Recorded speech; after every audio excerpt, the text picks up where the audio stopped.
आपकी मिल्कीपुर विधानसभा से कमल का फूल आएगा, ये निश्चित है। तो जैसा कि कहा जा रहा है अगर अयोध्या जीत गया है तो मिल्कीपुर तो ये विधानसभा है। देखो तुमको बताया ना, राजनीति बहुत खराब गंदी चीज होती है। एक बार हो गया, इस बार पूरा यहाँ माहौल बना हुआ है। पहली पसंद चंद्रभान पासवान जी। 50,000 वोट से जीतेंगे। अच्छा 50,000 वोट चंद्रभान पासवान जी। किसी भी खिलाड़ी को खेलने के लिए कोई मैदान की व्यवस्था नहीं है यहाँ पे।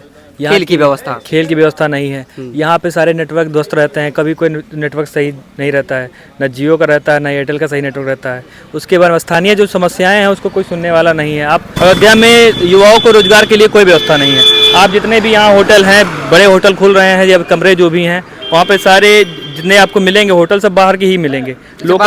ये तो काफी सुनने को मिला कि जो है लोग बाहर के लोगों को जो है वहाँ पे मिल जा रहा है। तो वहाँ लोकल के लोगों को कोई प्रायोरिटी नहीं मिल रही है। इसमें भी मिलना चाहिए, मिलना चाहिए कि हाँ जो ग्रामीण क्षेत्र के लोग हैं उनको भी रोजगार मिले, उनको भी अपना दिहाड़ी करें, उनकी भी मजदूरी मिले, उनका घर चले अपना। खेती से आप क्या कर सकते हैं? खेती में आप देख रहे हैं यहाँ पे सांड, अभी ये घटना हुई है यहाँ पे, सांड ने ग्रामीण को पटक दिया है। कोई व्यवस्था नहीं है वहाँ पे, कोई सुविधा नहीं उनके लिए। अभी बीच में मुहिम चलाई गई थी, सांड को हटाया गया था एक बार, उसके बाद फिर खत्म हो गया वो, कोई कुछ नहीं हो रहा है। फिर सांड फैल गए हैं, खेतों को रात में लग के रखवाली कर रहे हैं किसान, रात भर जग रहे हैं। इतनी ठंडी में आप बाहर निकलिए, एक बार 12 बजे रात में निकलिए, देखिए बाहर कैसे गुजारा होता है रात में।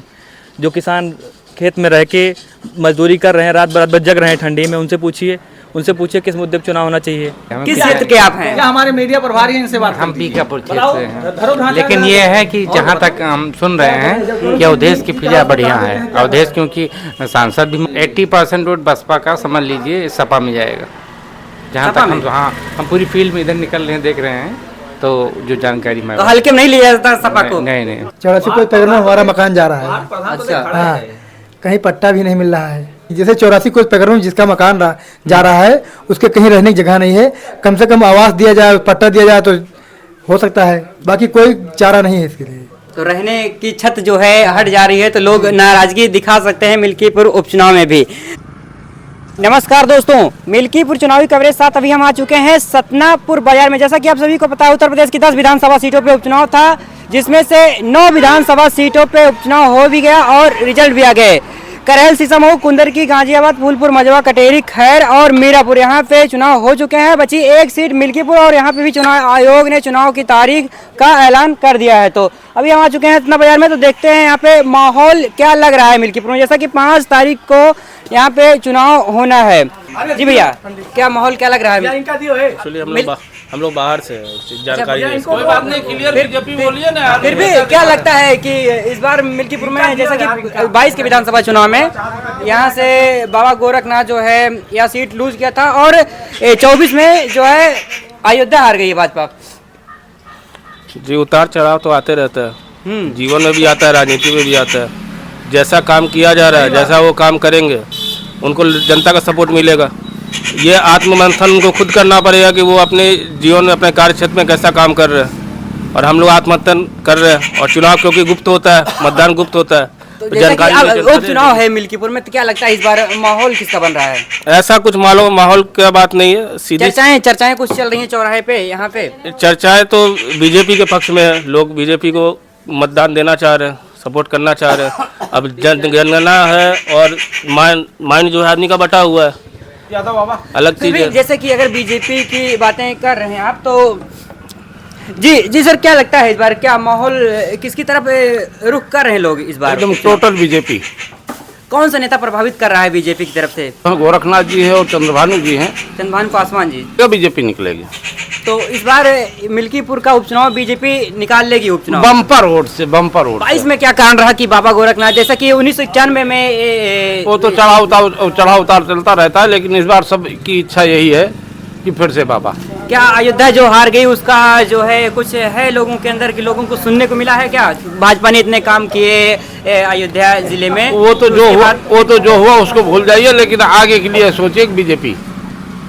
अवधेश प्रसाद दिग्गज नेता है और उनके बेटे को टिकट मिला अब वो है। क्या है क्या नहीं, वो अपने गांव के लिए जाने, अपने क्षेत्र के लिए जाने, लेकिन यहाँ के लिए तो बस वही भाजपा ही। ये तो वो तो ठीक है जो भी है, लेकिन हम लोग को कमल का फूल देखना है, बस बाकी और कुछ नहीं। जी भैया, क्या लगता है इस बार मिल्कीपुर में? भैया कमल का फूल जीतेगा। कौन जिताएगा कमल के फूल अरे को? हम लोग जिताएंगे, और कौन जिताएगा यार। तो जैसे कि 22 में अगर देखा जाए बाबा गोरखनाथ लगभग 12 से 13,000 वोटों हाँ, से वो हारे ठीक हैं। है, वो चीज ठीक है, वो पहले मानते अवधेश प्रसाद जैसे कि जीते हैं, लोकसभा के चुनाव जीते हैं, उन्हीं के बेटे को टिकट मिला है विधानसभा मिला के का। देख अजय लेना। प्रसाद को। हाँ, अब की मिल्कीपुर विधानसभा से कमल का फूल आएगा, ये निश्चित है। तो जैसा कि कहा जा रहा है अगर अयोध्या जीत गया है तो मिल्कीपुर तो ये विधानसभा वो है। देखो, तुमको बताया ना, राजनीति बहुत खराब गंदी चीज होती है। एक बार हो गया, इस बार पूरा यहाँ माहौल बना हुआ है। ठीक है, आगे भैया जानकारी से ले लो। माहौल एकदम भाजपा का बना दिए हैं। क्या लगता है फिर भी? अरे कुछ भैया चर्चाएं? उन्हें पूछ लीजिए। तो फिलहाल भैया क्या कहना चाहेंगे, क्या लगता है इस बार मिल्कीपुर में? फिर भी आपकी कुछ अपनी प्रतिक्रिया, कुछ प्रतिक्रिया किसी भी पार्टी को लिया तो फिर भी जी हाँ, जहाँ जितने वैसे कोई बहुत से लोग, जैसे कि कटोरी विधानसभा हमने पूरा कवर किया, वहाँ पे भी लोग बहुत से लोग बोले, बहुत से लोग नहीं बोले। लोगों की प्रतिक्रिया अपनी जो प्रतिक्रिया भाजपा सपा बसपा को, जैसा कि इस बार बता देना बसपा जो है चुनाव नहीं लड़ने वाली। क्या लगता है इस बार मिल्कीपुर में? यहाँ भैया खाली और फॉर बीजेपी, बस। हाँ, बीजेपी के अलावा कोई नहीं आएगा। क्या बीजेपी की कार्यकाल से, जैसा कि 17 से 22 तक के हाँ, बहुत अच्छा है। हाँ, विकास बहुत तेजी से। गोरखनाथ कैसे नेता रहे, कैसा कार्यकाल रहा उनका? अच्छा रहा है। हाँ, फिर जीतेंगे। मिलनसार नेता थे, लोगों से मिलने आते थे। हाँ, बराबर काम किया उन्होंने, बहुत अच्छा काम किया है। उसके बाद अवधेश प्रसाद रहे 22 से 24 तक। उनका कार्यकाल कैसा रहा? कुछ नहीं, कभी तो आए नहीं यहाँ, कभी नहीं आए हैं। हाँ, क्या उम्मीद क्या जताई रही कि इसको जो है जनता की मांग, जनता की मांग तो चंद्रभान पासवान है। पहली पसंद चंद्रभान पासवान जी। हाँ, वो आ जाएंगे तो 50,000 वोट से जीतेंगे। अच्छा, 50,000 वोट हाँ। चंद्रभान पासवान जी। हाँ। कुछ कहना चाहेंगे आप? भैया हमारा क्षेत्र है नहीं, हम क्या कहें। ये हमें किस क्षेत्र के आप हैं? या हमारे मीडिया प्रभारी हैं, इनसे बात हम बीकापुर क्षेत्र से हैं। लेकिन ये है कि जहाँ तक हम सुन रहे हैं कि अवधेश की फिजा बढ़िया है। अवधेश क्योंकि सांसद भी मौके पर रह चुके हैं, 50,000 वोट से जीते भी हैं, तो उनका भी प्लस पॉइंट है। हल्के में उनको नहीं लिया जा सकता। अजीत प्रसाद जो कि अवधेश प्रसाद का लड़का जो है, अजीत प्रसाद है, उनके लड़के को टिकट मिला, अजीत प्रसाद समाजवादी पार्टी से। हाँ, तो उनको हल्के में नहीं लिया जा सकता, क्योंकि अभी निकट भविष्य में चुनाव था जो बसपा लोकसभा। चुनाव नहीं लड़ने वाली है, क्या लगता है कि बसपा कोई मतलब नहीं, बस सपा और वोटर्स किस तरफ शिफ्ट हो सकते हैं बसपा के? बस आजाद समाज पार्टी की तरफ जाएंगे? सूरज चौधरी, आजाद समाज नहीं, बसपा वाले वोटर सूरज जो चौधरी हैं, आजाद समाज पार्टी ज्वाइन के लिए 80% वोट बसपा का समझ लीजिए सपा में जाएगा। जहाँ सपा तक हम में? हाँ, हम पूरी फील्ड में इधर निकल रहे हैं, देख रहे हैं, तो जो जानकारी मैं तो हल्के में नहीं लिया जाता सपा को? नहीं। हाँ भैया, क्या लगता क्या है? परेशानी है? 84 कोई पैकर में हमारा मकान जा रहा है, कहीं ना मुआवजा दे रहा है, ना कहीं पट्टा दे रहा है, ना कहीं नहीं है भैया। है। इसी दिक्कत है, बाकी कोई दिक्कत नहीं है हमें। 84 कोई पैकर में हमारा मकान जा रहा है। अच्छा, हाँ, कहीं पट्टा भी नहीं मिल रहा है। मुआवजा कुछ मुआवजा तो जो मिल रहा है मुझे, जैसे कि जिसके पास मकान नहीं उसको मकान दिया जाए ना। यही अयोध्या हारने का कुछ यही कारण था कि जो है भाजपा अयोध्या हारी जो। तो लोग नाराज थे, नाराजगी दिखाई वोटों से लोगों ने। और क्या, और तो क्या लगता है मिल्कीपुर चुनाव में भी देखने को अब ये नहीं बता सकते हैं, जैसे कि अब वो से तो नाराजगी है कि जैसे 84 कोस पैकर में जिसका मकान जा रहा है, उसके कहीं रहने की जगह नहीं है। कम से कम आवास दिया जाए, पट्टा दिया जाए तो हो सकता है, बाकी कोई चारा नहीं है इसके लिए। तो रहने की छत जो है हट जा रही है तो लोग नाराजगी दिखा सकते हैं मिल्कीपुर उपचुनाव में भी। तो फिलहाल और आगे जो है हमें जो है दिखाने का प्रयास करेंगे। लगातार आप चुनावी कवरेज देख रहे हैं मिल्कीपुर विधानसभा से। तो भैया युवा हैं, युवा पर क्या रखना है भैया, क्या लगता है युवाओं के लिए क्या वोट डालने के मुद्दे क्या हो सकते हैं? वोट डालने के मुद्दे कई सारे हैं। यहाँ पे आप देख सकते हैं, ये ग्राम पंचायत है। यहाँ पर अभी किसी भी खिलाड़ी को खेलने के लिए कोई मैदान की व्यवस्था नहीं है। यहाँ खेल की व्यवस्था नहीं है। यहाँ पे सारे नेटवर्क ध्वस्त रहते हैं, कभी कोई नेटवर्क सही नहीं रहता है, न जियो का रहता है, न एयरटेल का सही नेटवर्क रहता है। उसके बाद स्थानीय जो समस्याएं हैं उसको कोई सुनने वाला नहीं है। आप शिकायत करेंगे, आप 198 पे कॉल करेंगे, आप शिकायत करेंगे कस्टमर केयर को, सुनवाई हो जाती है, उस पर कोई कार्रवाई नहीं होती है। ठीक है, यहाँ पे नेटवर्क की व्यवस्था खराब है, उसको सही होना चाहिए। टेलीकॉम सर्विस बहुत खराब है इस क्षेत्र में, बहुत खराब है, बहुत खराब है। युवा पक्ष क्या देखकर वोट दे सकता हो कि हाँ, जैसा कि बाबा गोरखनाथ 17 से 22 तक विधायक थे, उसके बाद 2 साल अवधेश प्रसाद रहे, तो कार्यकालों को देखकर क्या लगता है कि किसकी तरफ रुझान कर सकते हैं? यहाँ पे ग्रामीण एरिया में आप देखिए तो सड़क को छोड़ दिया जाए तो और कोई विकास नहीं हुआ है। सड़क को छोड़ दिया जाए, हाँ सड़क यहाँ पे सही है। जो ग्रामीण एरिया में सड़क है उसका दुरुस्तीकरण हुआ है, उनमें सुधार हुआ है। बाकी आप देखें जमीनी स्तर पे तो यहाँ पे कोई विकास नहीं हुआ है। आप शहर को देख के, सिर्फ अयोध्या के शहर को देख के वहाँ पे वोट नहीं कर सकते हैं आप, ठीक है। युवाओं के लिए रही बात परीक्षाओं की, अभी तक जितनी परीक्षाएं हुई उसमें परीक्षाएं बहुत सारे पेपर लीक हुए, बहुत सारे मुद्दे हुए इस पे, ठीक है। बेरोजगारी चरम पे है। सरकार को ग्रामीण क्षेत्र में भी, जैसे अयोध्या में ग्रामीण क्षेत्र में आप फैक्ट्री लगवा सकते हैं, कुछ रोजगार के लिए युवाओं को कर सकते हैं। अयोध्या में युवाओं को रोजगार के लिए कोई व्यवस्था नहीं है। आप जितने भी यहाँ होटल हैं, बड़े होटल खुल रहे हैं या कमरे जो भी हैं, वहाँ पे सारे जितने आपको मिलेंगे होटल सब बाहर के ही मिलेंगे।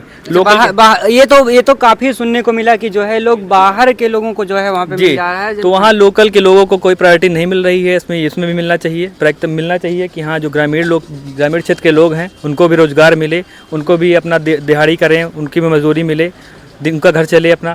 खेती से आप क्या कर सकते हैं? खेती में आप देख रहे हैं यहाँ पे सांड, अभी ये घटना हुई है यहाँ पे, सांड ने ग्रामीण को पटक दिया है। कोई व्यवस्था नहीं है वहाँ पे, कोई सुविधा नहीं है उनके लिए। अभी बीच में मुहिम चलाई गई थी, सांड को हटाया गया था एक बार, उसके बाद फिर ख़त्म हो गया वो, कोई कुछ नहीं हो रहा है। फिर सांड फैल गए हैं खेतों के, रात रात में लग के रखवाली कर रहे हैं किसान, रात रात भर जग रहे हैं। इतनी ठंडी में आप बाहर निकलिए, एक बार 12 बजे रात में निकलिए, देखिए बाहर कैसे गुजारा होता है रात में। जो किसान खेत में रह के मजदूरी कर रहे हैं, रात भर जग रहे हैं ठंडी में, उनसे पूछिए किस मुद्दे पर चुनाव होना चाहिए। जेन्युइन समस्याएं जैसा कि भैया जी ने बताया, जैसे टेलीकॉम सर्विसेज, उसके बाद खेलकूद और किसानों की समस्याएं, जो सांड जो कि जैसा कि बताया जा रहा है गुम बहुत रहे हैं, ये सब जो है एकदम जेन्युइन समस्याएं हैं जो लोग फेस कर रहे हैं दिन पर दिन। तो भैया जैसा कि इस चौराहे पे कितने ग्राम सभा के लोग लगभग आते होंगे? आसपास के कुछ गांव के नाम जो यहाँ ये मेन चौराहा है। यहाँ से इधर मिल्कीपुर के लिए जो इधर ग्रामीण से अगर आप ग्राम सभा जाएंगे तो रायपट्टी ग्राम सभा, पूरी ग्राम सभा इधर से ही जाती है, ठीक है। इधर अमानीगंज पड़ता है आपका, ये मुख्य मार्ग है। ये 84 कोसी मार्ग में भी आया है। तो यहाँ पे सड़क का भी निर्माण होने जा रहा है, जिसमें बहुत लोगों के घर टूट रहे हैं। उसमें भी समस्या है, लोगों को समस्याएं हैं कुछ, लेकिन वो सरकार की नीति है अपना जो सड़क बन रही है। 84 कोसी मार्ग है, ये दिखा दीजिए भैया। मार्ग ये है, ये 84 कोसी मार्ग है और इसका जो है जल्द रोड चौड़ी होने वाली है। हाँ, तो और तमाम घर इस रोड के किनारे के टूटने वाले हैं। ऐसा ये सारे जो आप घर देख रहे हैं लगभग सारे घर टूटने वाले हैं। ये अभी यहाँ पे लोगों द्वारा बताया जा रहा है। और जेन्युइन समस्याएं जैसा कि सरकार को अगर टेलीकॉम सर्विसेज पे लोग जो इंटरनेट का इस्तेमाल नहीं कर पाए हैं, टेलीकॉम सर्विसेज फिलहाल क्या कर रहे हैं, टेलीकॉम मिनिस्ट्री क्या कर रही है, इन चीज़ों पे विशेष तौर पे ध्यान दें। अगर लोग जैसा कि डिजिटल इंडिया का गाथा जहाँ पे गाया जाता है तो इस पर जो है विशेष तौर पर ध्यान देना। ज्योति आदित्य सिंधिया जी इस पर विशेष तौर पर ध्यान दें। Thank you.